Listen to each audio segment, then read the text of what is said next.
We couldn't organize to build hospitals. We couldn't do business arrangements because everybody would cheat in those arrangements. And if they went to a judge to adjudicate violations, the judge would also cheat. Now, such a society, we can call that a dystopia. Such a society would not even be an agrarian society. Now, consider the other society where everybody's honest, where you have very high integrity and high trust.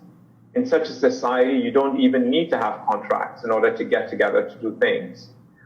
Such a society, people can build a lot of big, important things. They can build government. They can build schools, they can build hospitals, they can build businesses, they can create infrastructure.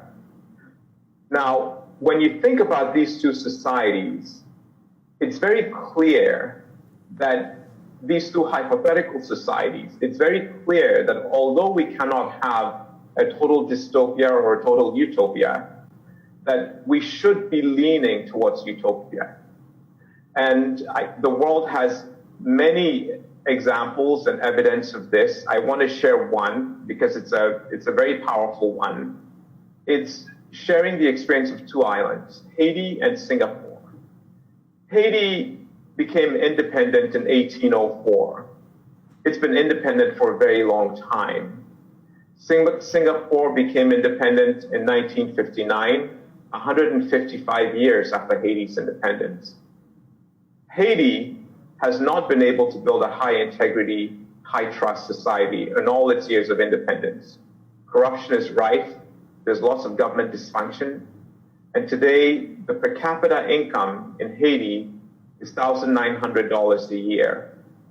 Compare that with Singapore, independence 1959, they built a very high integrity, high trust society, and today the per capita income is $64,000 a year per person. So I just thought, just to make it real, demonstrate just with these two examples, that you actually build a tremendous amount of economic value by building integrity and trust in a society. So the question is, how do we foster that in our universities? I'll share a few ideas about how we might implement it. And share from our experience at Ashesi University.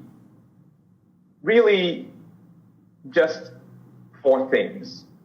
One is to have an enforced code of conduct. So a code of conduct that is not something written on paper, but is something that is lived and enforced by the institution. The second is the leaders, faculty, and staff modeling the right behavior. So behaviors around transparency, accountability, fairness, truthfulness. The third is curriculum reform that encourages students, compels students, in fact, to be engaged in the intellectual questions around what constitutes a good society, what is integrity, and why is it important. And I use the word and intellectual engagement very deliberately. You cannot get students to imbue these values if you just preach at them, or you just tell them it is so. There must be an engagement where they're processing and understanding why this is important. And then the fourth is to embed the values into the culture of the organization. Now, 20 years ago, when we started Ashesi University, there were many people who said to me that it is impossible to establish a deep culture of integrity in an institution of higher learning. But actually, it is not as difficult as it appears to change culture at a university, especially the culture within a student body. And here's why. The student body of any university completely turns around every 4 years. The student body of a high school turns around every 3 years. It means that within a 4-year period, you can completely change the culture of an organization, of an educational organization at the higher ed level. And the way you do it is you engage very strongly with the entering class, the first year students. Have to have a very deep immersion in the conversations and experiences that I described. And you should also bookend it by engaging with the final year students, especially those in student government. But if you do this consistently, then over a period of 4 years, you'll be amazed that you can have a completely different culture on a university campus. Some people have also said to me, but Patrick, it's easy for you to do it at Ashesi because it is a smaller organization. In a very large university, it is virtually impossible to do.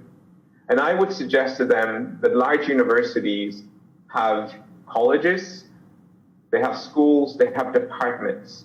And so you can, again, engage in the same way at a departmental level or the level of a college, which is smaller, and achieve the result that you want within a 4-year period.